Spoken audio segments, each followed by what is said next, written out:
So ఇప్పుడు మనం నాగబంధ film producer నిషిత గారు ఉన్నారు. సో మాట్లాడే ప్రయత్నం చేద్దాం. Hello ma'am. హాయ్ అండి. మ్యామ్, సో మీరు యాక్ట్రెస్ని డామినేట్ చేస్తున్నారు. అయ్యో. బ్యూటిఫుల్గా ఉన్నారు.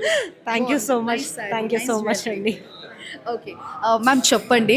ఈ ఫిలిం నార్మల్గా ఇప్పుడు మనకు సనాతన ధర్మాన్ని మళ్ళీ మన రిలీజియన్ని గుర్తు చేస్తూ ఈ సినిమా తీయడం జరుగుతుందా?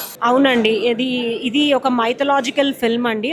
Of course action and adventure ఎలిమెంట్స్తో కూడా కలిపి ఒక కొత్త కాన్సెప్ట్తో మేము దీన్ని రూపొందిస్తున్నాము. అండ్ మన యాన్సిస్టర్స్, మన మొఘల్ ఇన్వేజన్ జరిగినప్పుడు our country has lost a lot.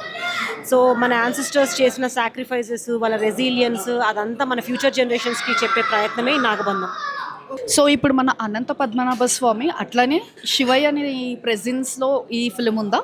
Anantha Padmanabha స్వామి ఉన్నారు, శివుడు కూడా ఉన్నారు. Naga sadhu sir are essentially the devotees of lord Shiva కదండి.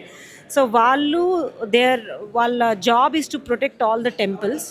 సో ఆ కాన్సెప్ట్ మీద ఈ సినిమా ఉంది. ఓకే, సో ఈ సినిమా తీయడం ఎన్ని ఇయర్స్ పట్టింది? డైరెక్టర్ గారికి ప్రీ ప్రొడక్షన్ వర్క్ 1.5 year పట్టింది. మేము ఆల్మోస్ట్ లైక్ 1 yearలో ఈ సినిమా కంప్లీట్ చేసాము. 1 year అంటే మేము చాలా మంచిగా తీసామని అనాలి. బికాజ్ ఈ స్కేల్ ఆఫ్ ద సినిమాలు కనీసం 2-3 years పడతాయి అండ్ హ్యూజ్ బడ్జెట్స్ అవుతాయి. 107 daysలో మేము ఈ సినిమా కంప్లీట్ చేసామండి. ఓకే, సో ఈ ఫిలింలో మేడం మనకు యాక్టర్ కానీ యాక్ట్రెస్ కానీ వీళ్ళంతా కొత్త పీపుల్. సో మన సీనియర్స్ని కాకుండా ఇప్పుడు కొత్త పీపుల్ని తీసుకోవాలనే ఆలోచన ఎందుకు వచ్చిందా సార్? ఫస్ట్ ఆఫ్ ఆల్ ఈ సినిమా నుంచి మేము ఒక ఫ్రెష్ ఫేస్ని ఇండస్ట్రీకి పరిచయం చేస్తున్నాము. Audience, I'm sure Virat Karnas fitment to that role అందరికీ నచ్చుతుందని నాకు అనిపిస్తుంది.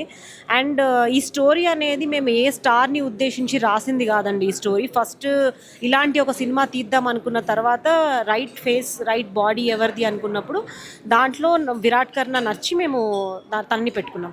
Okay, so thank you so much ma'am. ఈ ఫిలిం మన అన్నమయ్య ఎట్లయితే హిట్ అయిందో, అమ్మూరు ఫిలిం కూడా ఎట్లయితే హిట్ అయిందో దానికంటే డబుల్ హిట్ వస్తుంది అన్నట్టు మనస్ఫూర్తిగా కోరుకుంటున్నాను. బికాస్ ట్రైలర్ అంతా బ్యూటిఫుల్గా ఉంది. The making, everything, even the music కానీ విన్నాం కదా, everything was so perfect. Thank you so much అండి. థ్యాంక్ యూ అండి. బాయ్.